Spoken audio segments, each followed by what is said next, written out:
Գուստավ Կլիմտի ոսկեզոծ և բյուզանդական շարքից համբույր կտավը նշանավորել է ավստրիացի նկարչի այսպես կոչված ոսկե շրջանը։ Վիեննայի Բելվեդեր թանգարանի այցելուները կարող են նայել բնօրինակին, ինչպես նաև մոտենալ նկարի տպագիր պատճենին և շոշափել այն։ Այժմ կույր և վատ տեսողություն ունեցող այցելուները նույնպես կարող են զննել գլուխգործոցը կտավի եռաչափ վերարտադրության շնորհիվ։ Եռաչափ նմուշների հեղինակ Անդրեաս Ռիչինգերը 2010 թվականից ի վեր կտավները փոխակերպում է շոշափելի նկարների, որոնք բնօրինակների ճշգրիտ պատճեններն են։ Համբույրը նրա ամենադժվար նախագիծն է եղել։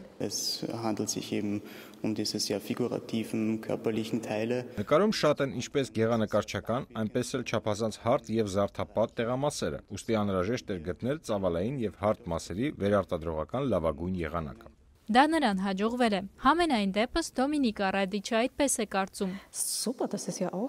Դոմինիկայի խոսքերով դա պարզապես հրաշք է։ Ռադիչը, ով կորցրել է տեսողությունը 4 տարեկանում, նկարը շոշափելով տեսնում է այն իր երևակայության մեջ։ Նա ասում է, որ զգում է, որ անկյունում կլորավուն է և որքան հարթ հատվածներ կան։ Նա ենթադրում է, որ դրանք փայլում են։